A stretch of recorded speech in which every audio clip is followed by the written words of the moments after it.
1 million, 2 million, 3 million. Seems to be working. I'd like to just say a few words preliminarily, and then the highlight for me will be getting your questions in a few minutes, because I want to talk about what's on your mind. I urge you to throw hard balls. It's more fun for me if you put a little speed on the pitches as they come in. You can ask about anything except last week's Texas A&M game. That's off limits.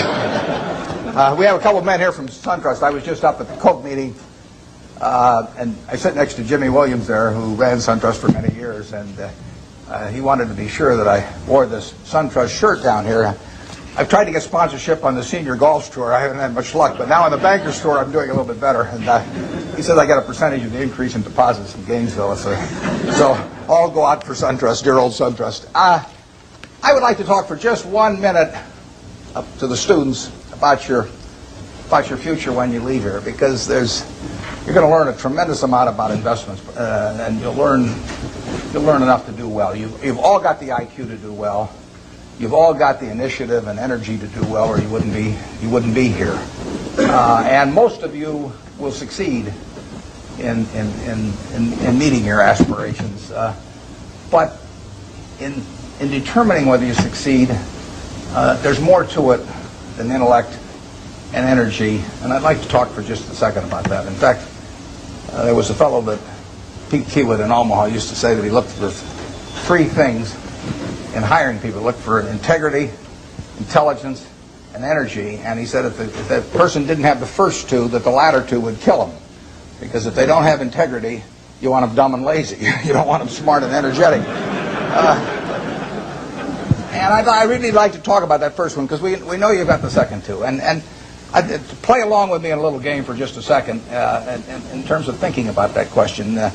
You've all been here, I guess almost all of your second-year MBAs, and you've gotten to know your classmates. And think for a moment that I granted you the right to buy 10% of one of your classmates for the rest of his or her lifetime.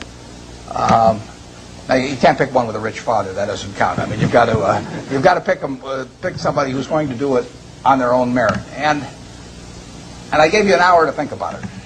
Which one are you going to pick among all your classmates as for the one you want to own 10% of for the rest of their lifetime? And are you going to give them an IQ test? Pick the one with the highest IQ? I doubt it.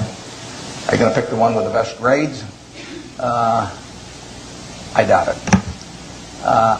You're not even going to pick the most energetic one necessarily. You're the one that displays the most initiative. But you're going to start looking for qualitative factors in addition to, because everybody's got enough brain here and enough energy. And I would say that if you thought about it for an hour and decided who you're going to place that bet on, you'd probably pick the one who you responded the best to, because the one that was going to have the leadership qualities, the one that was going to be able to get other people to carry out their interests. And that would be the person who was generous and honest and who gave credit to other people even for their own ideas, all kinds of qualities like that. And you could write down those qualities that you admire in this other person, whoever you admire most in the class. And then I would throw in a hooker. I would say as part of owning 10% of this person, you had to agree to go short 10% of somebody else in the class. That's more fun, isn't it? And you think, well, now who do I want to go short of? And again, you wouldn't pick the person with the lowest IQ you would start thinking about the person really who turned you off for one reason or another. I mean, they had various qualities, quite apart from their academic achievement, but they had various qualities. In the end, you didn't really want to be around them, and other people didn't want to be around them. And what were the qualities that lead to that? Well, there'd be a whole bunch of things, but it's the person who's egotistical, the person who's greedy, the person who's slightly dishonest, cuts corners, all of these qualities. And you could write those down on the right-hand side of the page. And when you look at that, I don't know which one I'm using. Can you hear me okay with this? Yeah, fine. Yeah. Your microphone on the side. Just come back up. What do I do with It just came loose. Oh, it just came loose. Okay. You can see why I avoid technology. Chewing gum is about as far as I get. As you looked at those qualities on the left and right-hand side, there's one interesting thing about them. It's not the ability to throw a football 60 yards. It's not the ability to run the 100-yard dash in 9.3. It's not being the best-looking person in the class. They're all qualities that if you really want to have the ones on the left-hand side, you can have them. I mean, they're qualities of behavior, temperament, character that are achievable.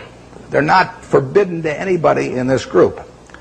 And if you look at the qualities on the right-hand side, the ones that you find turn you off in other people, there's not a quality there that you have to have. If you have it, you can get rid of it, and you can get rid of it a lot easier at your age than you can at my age, because most behavior is habitual, and they say the chains of habit are too light to be felt until they're too heavy to be broken. And there's no question about it. I see people with these self-destructive behavior patterns at my age or even 10 or 20 years younger, and they really are entrapped by them. They go around and they do things that turn off other people right and left, and they don't need to be that way, but by a certain point they get so they can hardly change it. But at your age, you can have any habits, any patterns of behavior that you wish. It's simply a question of which you decide, and why not decide the ones that, I mean, if you like, Ben Graham did this, and Ben Franklin did it before him, but Ben Graham in his low teens looked around and he looked at the people he admired, and he said, you know, I want to be admired, so why don't I just behave like them? And he found there was nothing impossible about behaving like them. And similarly, he did the same thing on the reverse side in terms of getting rid of those qualities. So I would suggest that if you write those qualities down and think about them a little while and make them habitual, you will be the one that you want to buy 10% of when you get all through. And the beauty of it is you already own 100% and you're stuck with it. So you might as well be that person as somebody else. Well, that's a short little sermon. So let's get on to what you're interested in. And like I say, you can go all over the lot. So I don't know exactly how we're going to handle this, but let's start with a hand here someplace or other. Where do we go with the first one? Yeah, right here. Your thoughts about Japan. My thoughts about Japan? I'm not a macro guy. Now I say to myself, Berkshire Hathaway can borrow money for 10 years at 1% in Japan now. 1%. And I say to myself, gee, I took Graham's class 45 years ago, and I've been working hard at this thing all my life. Maybe I can earn more than 1%, you know, if I really work hard at it. 1% annually. It doesn't seem impossible, does it? So I wouldn't want to get involved in currency risk, so I'd have to do it in something that was yen denominated. So I have to be in Japanese real estate or a Japanese business or something of the sort, and all I have to do is beat 1%. And that's all the money's going to cost me, and I can get it for 10 years. So far, I haven't found anything. It's kind of interesting. The Japanese companies earn very low returns on equity, and they have a bunch of businesses that earn 4, 5, 6% on equity, and it's very hard to earn a lot as an investor when the business you're in doesn't earn very much money. Now some people do it. In fact, I've got a friend, Walter Schloss, who worked with Graham at the same time I did, and it was the first way I went at stocks, to buy stocks selling way below working capital, very cheap quantitative stocks. I call it the cigar butt approach to investing, is that you walk down the street and you look around for a cigar butt someplace, and you see one, and it's soggy and kind of repulsive, but there's one puff left in it. So you pick it up, and the puff is free. I mean, it's a cigar butt stock. I mean, you get one free puff out of it, and then you throw it away, and you walk down the street and try and find another one. I mean, it's not elegant, but it works. You know, if you're looking for a free puff, it works. Those are low-return businesses. But time is the friend of the wonderful business. It's the enemy of the lousy business. If you're in a lousy business for a long time, you're going to get a lousy result, even if you buy it cheap. If you're in a wonderful business for a long time, even if you pay a little too much going in, you're going to get a wonderful result if you stay in a long time. I find very few wonderful businesses in Japan at present now.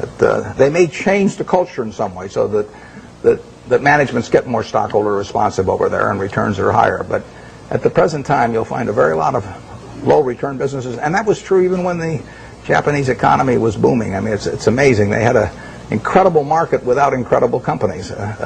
They were incredible in terms of doing a lot of business, but they weren't incredible in terms of the return on equity that they achieved. And that finally caught up with them. So we have so far done nothing there, but as long as money's 1%, I'll keep looking. I mean, yeah.